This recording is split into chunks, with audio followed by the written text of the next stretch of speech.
Kamu pernah kan mengalami yang namanya kesemutan? Kesemutan itu bisa mengganggu bila cukup sering terjadi dengan kita. Nah, kalau sudah begitu, jangan anggap remeh lagi ya yang namanya kesemutan. Kamu perlu waspada, ada sesuatu pada diri kita.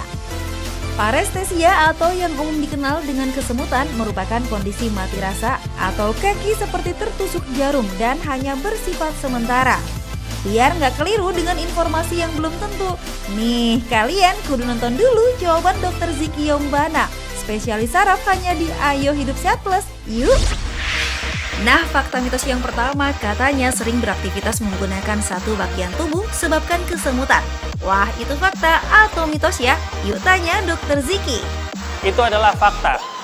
Pada orang yang sering menggunakan anggota tubuhnya secara berlebihan dan berulang, misalnya pada penyakit sindrom terowongan karpal, orang-orang tersebut sering menggerakkan tubuhnya terutama pada pergelangan tangan.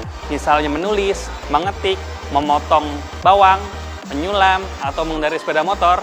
Ini akan berakibat penekanan pada daerah saraf di pergelangan tangan.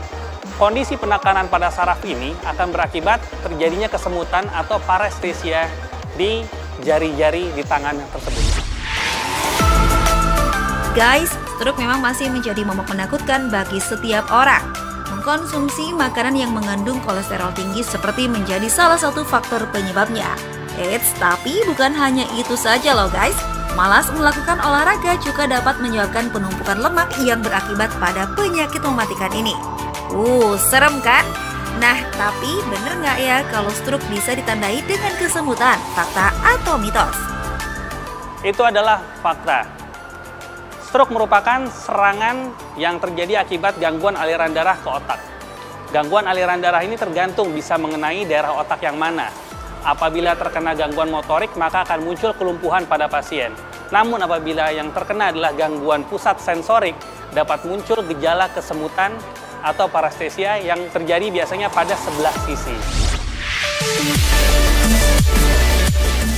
Nyeri! Nah guys, pernah nggak sih ngerasa sakit di bagian tulang belakang? Kalau pernah, sebaiknya Anda waspada ya, karena bisa saja terkena penyakit mielitis transserval loh. Penyakit ini terjadi akibat adanya peradangan pada saraf bagian belakang yang ditandai dengan rasa nyeri hingga sulit buang air besar. Wow! Nah, fakta atau mitos ya guys, kalau katanya kesemutan adalah gejala radang sumsum tulang belakang. Yuk kita tanya Dr. Ziki lagi. Ini adalah fakta. Jadi yang dinamakan radang sumsum tulang belakang atau mielitis adalah gangguan di mana terjadinya peradangan atau infeksi pada sumsum tulang belakang. Sumsum tulang belakang ini memiliki area motorik dan area sensorik.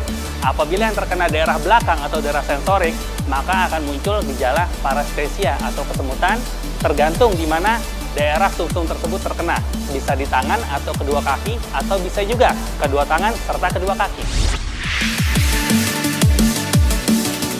Nah, ada lagi nih guys yang bilang kalau kesemutan adalah gejala dari penyakit diabetes mellitus. Tentu Anda tahu ya guys, kalau tidak diobati dengan tepat, diabetes bisa menyebabkan penyakit serius, bahkan sampai menyebabkan kematian loh. Tapi tidak hanya faktor keturunan saja, pola hidup juga bisa menjadi salah satu penyebabnya loh. Nah, tapi fakta atau mitos ya kalau kesemutan adalah gejala penyakit diabetes mellitus? Itu adalah fakta. Pada diabetes mellitus terjadi gangguan aliran darah kecil yang kita sebut mikroangiopati. Mikroangiopati ini akan berakibat aliran darah tidak dapat mensuplai darah dengan baik ke saraf-saraf tepi. Apabila saraf tepi tidak mendapat aliran darah dengan baik, maka akan muncul kerusakan saraf tepi yang sering ditandai dengan gejala kesemutan. Dan ini berlangsung pada diabetes mellitus atau kencing manis yang sudah cukup lama. Guys, Anda suka olahraga?